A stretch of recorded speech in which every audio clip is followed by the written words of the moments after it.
menceritakan sejarah singkat Tengku Khalilullah. Pada abad ke-16, tepatnya pada masa kerajaan Sultan Iskandar Muda, datanglah seorang ulama dari Minang bernama Khalilullah dengan tujuan untuk meminta izin dan melaporkan kepada Sultan Iskandar Muda yang pada saat itu sedang berkuasa untuk naik haji ke Baitullah. Akan tetapi Sultan Iskandar Muda mengajukan sebuah tawaran kepada beliau, "Wahai Khalilullah, alangkah indahnya jika seandainya niat hajimu itu kamu urungkan. Akan tetapi saya tugaskan sebuah tugas yang sangat mulia, yakni mengislamkan penduduk yang ada di Pulau U saat itu." Tengku Khalilullah pada saat itu berpikir, diberikan waktu selama 3 hari menurut riwayat. Pada akhirnya dengan senang hati Khalilullah menerima tawaran daripada Sultan Iskandar Muda.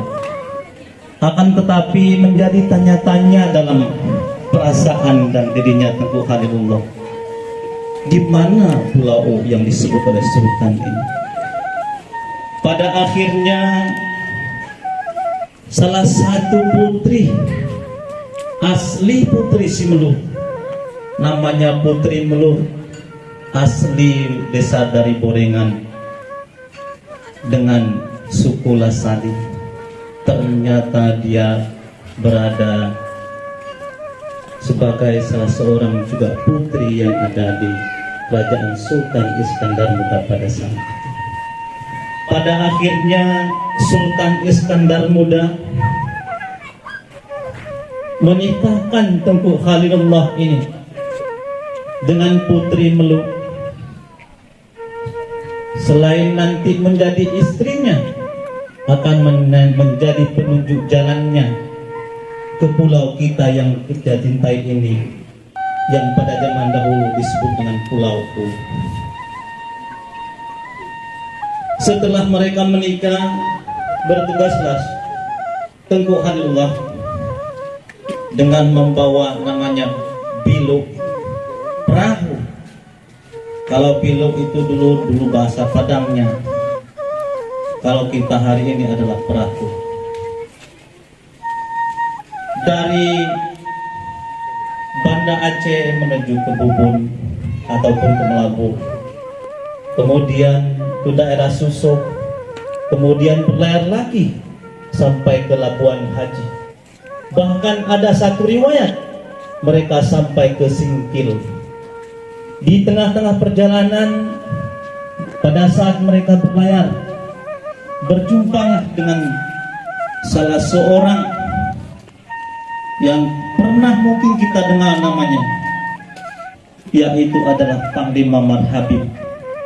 Beliau ini adalah seorang juga raja di bagian, menurut sejarah adalah di bagian Aceh Selatan, kawasannya di bagian laut. Dengan niat ingin bertemu dengan Tengku Khalilullah dan ingin melihat siapa kira-kira yang lewat di perlautan wilayahnya. Akan tetapi setelah dilihat, ternyata di dalam rombongan itu adalah salah satunya adalah wali Allah, Tengku Khalilullah.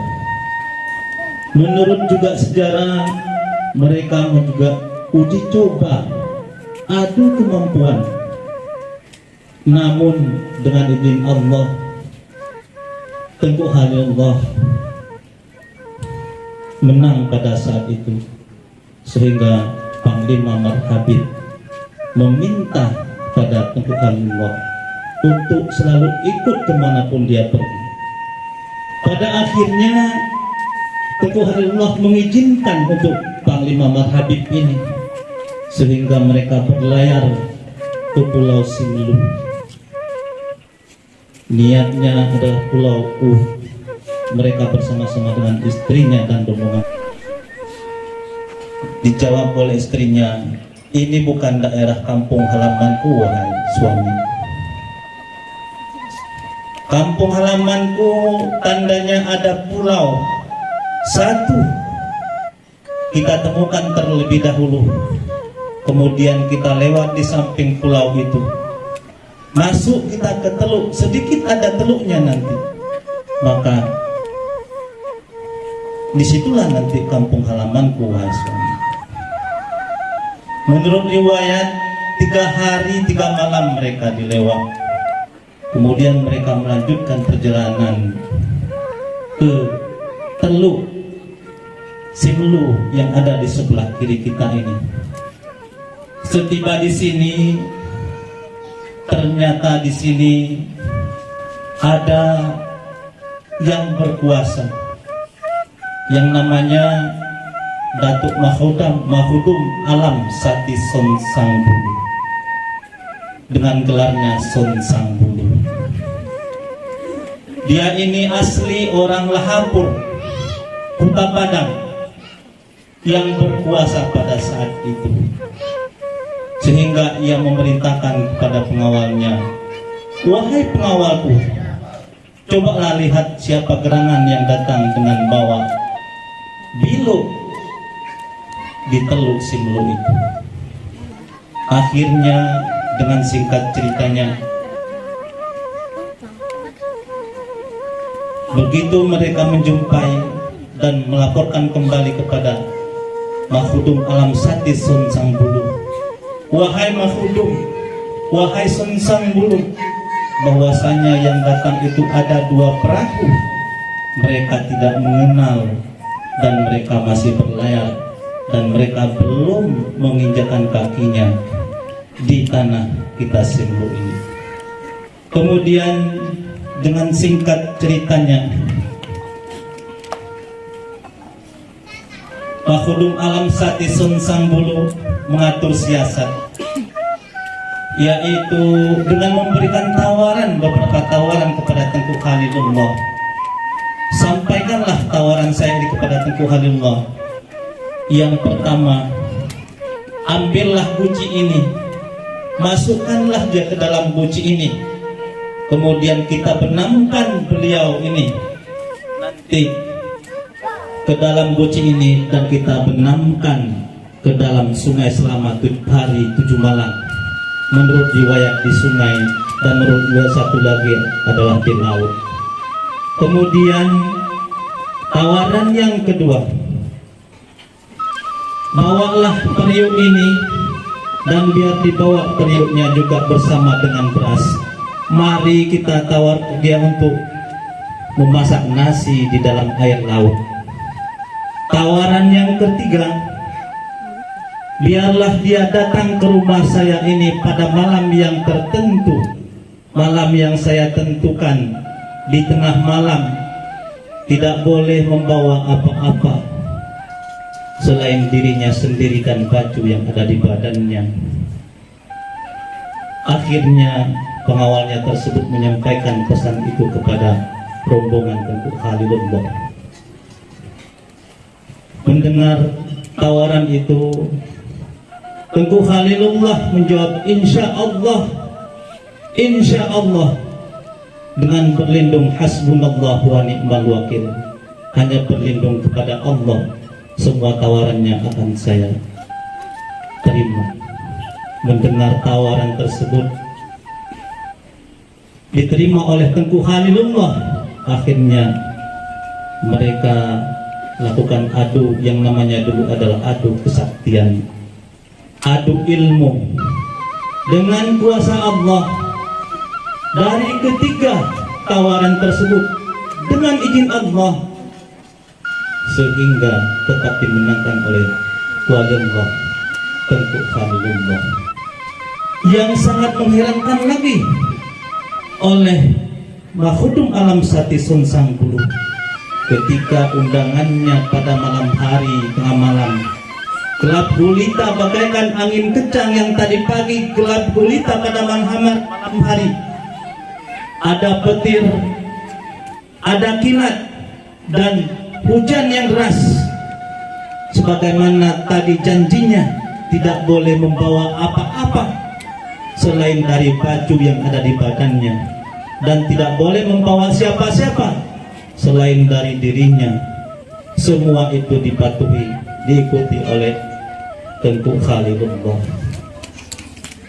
Rumah Mahudum Alam Sati Sunsang Bulu 500 meter lebih kurang dari tempat kita berdiri ini ke arah Kuta Padang atau disebut dengan Lahapur. Dia berjalan dari sini pada malam hari dengan gelap gulita. Setibanya di sana, ternyata Tengku Khalilullah menurut penglihatan para pengawal dan Sunsang itu sendiri, mereka mencurigai Tengku Khalilullah. Wahai Khalilullah, kenapa Anda membawa senter kemari? Padahal kita sudah ada perjanjian tidak boleh membawa apa.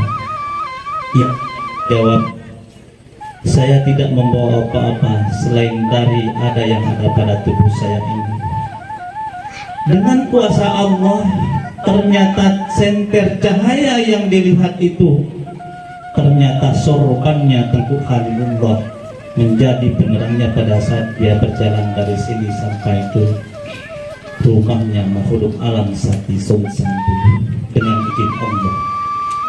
Sehingga dengan adu ilmu itu Mahudum Alam Sati Sunsang Bulu mengakui kekalahannya tanpa harus pertumpahan darah. Hanya mereka mengadu ilmu saja, sehingga ia mendukung sepenuhnya, bahkan dia mengucapkan kalimat syahadat di depan Tengku Khalilullah. Menurut sebuah cerita, dia menyembunyikannya karena dia adalah sebagai seorang raja, supaya dia artinya ada penghargaan keluarganya terhadapnya atas kekalahannya itu. Kemudian Tengku Khalilullah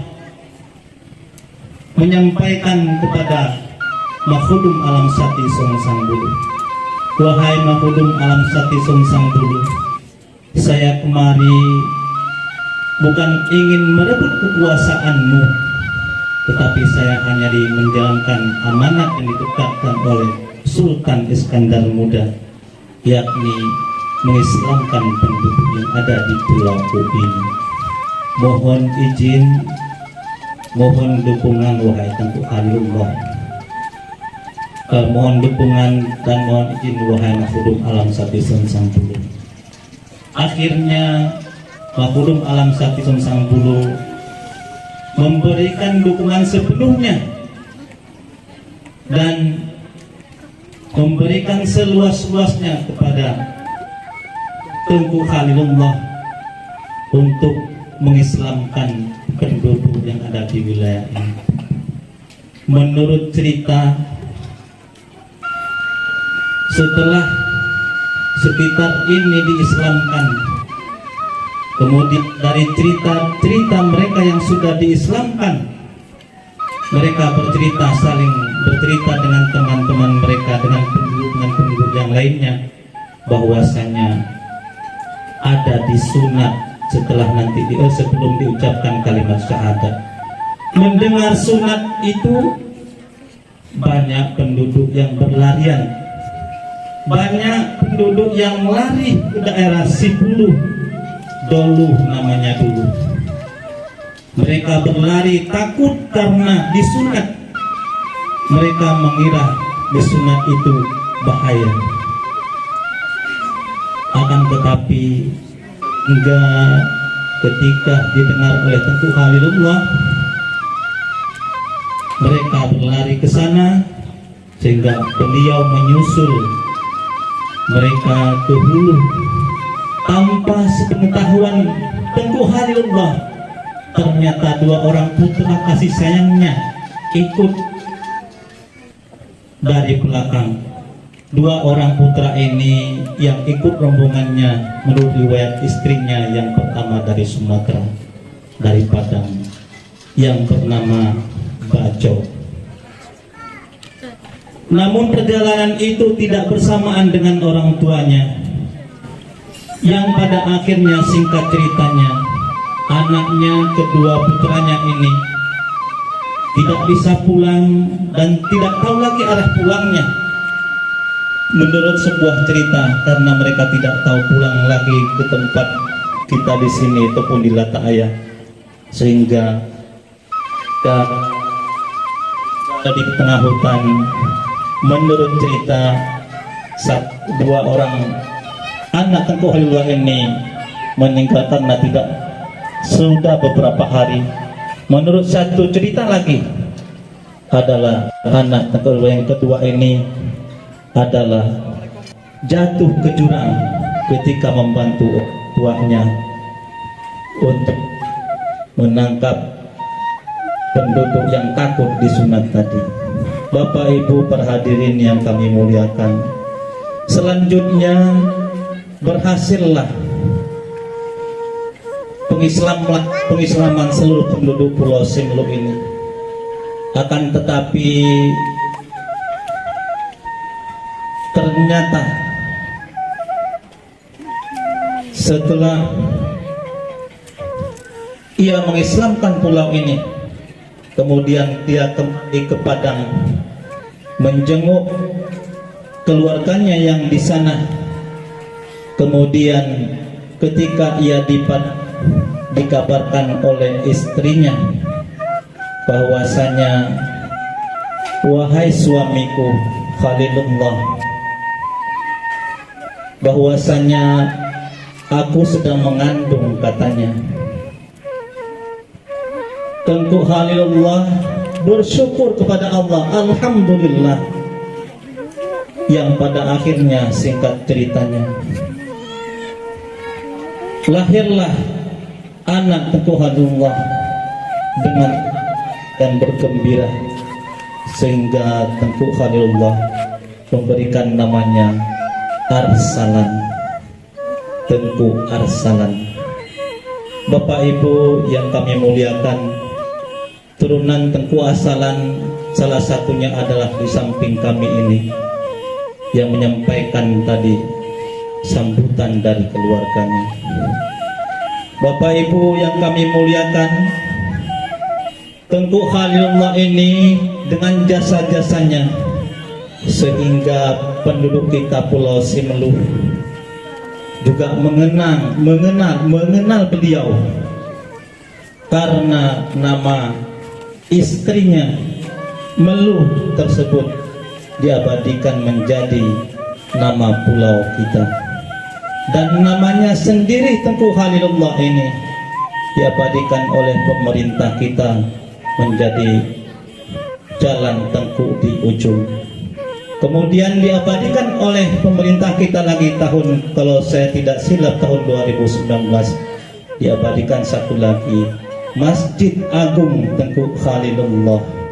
Bapak Ibu yang kami muliakan, pasti Bapak Ibu menanyakan kenapa dia disebut dengan Tengku di Ujung. Karena makamnya ini adalah di ujung daripada teluk ini. Dia dimakamkan di sini. Kemudian di sana sepoi tempat tinggal istrinya menurut sejarah. Maka dia minta setelah dia wafat nantinya dimakamkan di ujung ini. Maka penduduk kita menyebutnya menjadi Tengku di Ujung sebagai penghormatan kepada beliau, tidak disebutkan namanya langsung. Bapak Ibu yang kami muliakan, demikianlah sejarah singkat Tengku Khalilullah ini. Untuk lebih lengkapnya nanti kita buat naskahnya yang lebih lengkap. Kemudian Bapak Ibu yang kami muliakan, beberapa adat seni budaya yang ditinggalkan Tengku Khalilullah dalam ini akan disampaikan oleh nantinya Pak Juarsani tentang Nandong, kemudian Bapak Tengku Kasman tentang Tonjong. Ini adalah salah satu warisan budaya yang ditinggalkan oleh Tengku Fadilullah Nandong. Salah satu dalamnya adalah Tonjong. Kepada Bapak kami persilakan.